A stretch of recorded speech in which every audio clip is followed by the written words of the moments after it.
yaa fiitii. Isa ta'an immoo ammas gaaffii dhuunfaadha garuu gaaffiin kun cimaadha. Walitti haasa'uun hin danda'amu. Seenaan lakkoofsa kophee abbaa manaa keenyatti hin ta'a. Kan keessatti. 42 41 Afurtamii tokko afurtamii lama. Afurtamii tokko tuqaa shan goonu.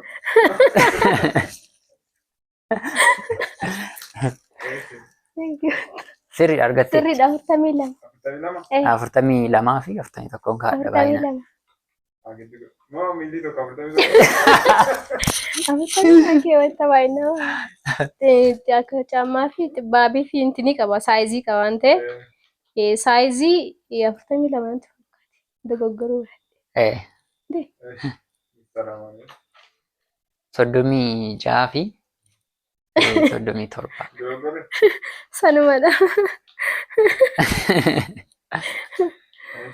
Argattanii jennee amanna. Sinumatu beeka kan. Lakki ilaalama. Ilaalama ammayyaa. Sirriidha.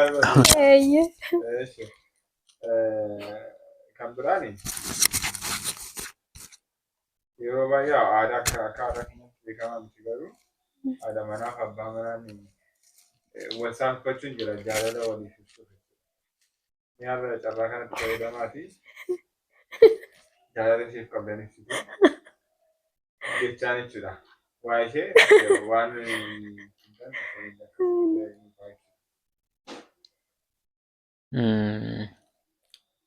yaadni keenya yeroo baay'ee wal fakkaata.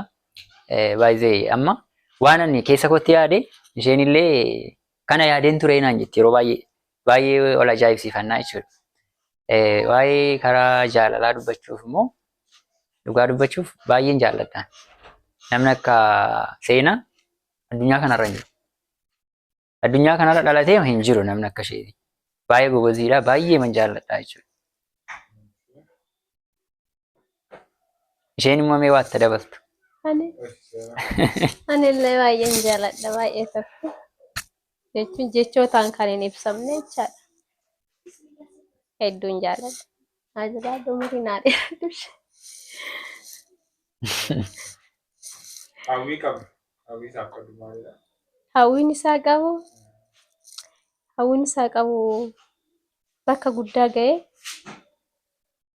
jechuun bakka jira miti fakkeenya namaaf ta'e hiriyoota isaatii wayin immoo namoota isa beeku biyyaaf illee fakkeenya akka ta'u hawwii guddaan qaba akka guddaan ni ga'e.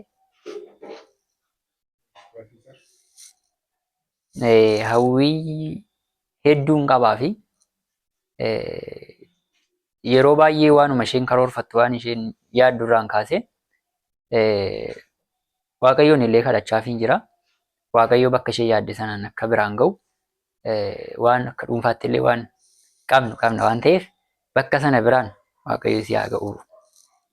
Naa jabaadhu hin geessaa jedheen carraa kanaan ibsuu barbaada. Galatoomaa. Mee gara dhumaatti deemaarraa gaaffii koo xumuruu fi namni karoora hin qabaatu. Karoora yeroo gabaabaa ta'uu danda'a, yeroo dheeraa ta'uu danda'a.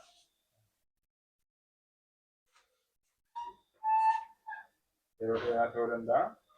Mee karoorri keessan maalidha? Yeroo gabaabaatti ta'uu danda'a. Yookiin immoo hawwiin keessan kan waliinii jechuudha. Kan waliinii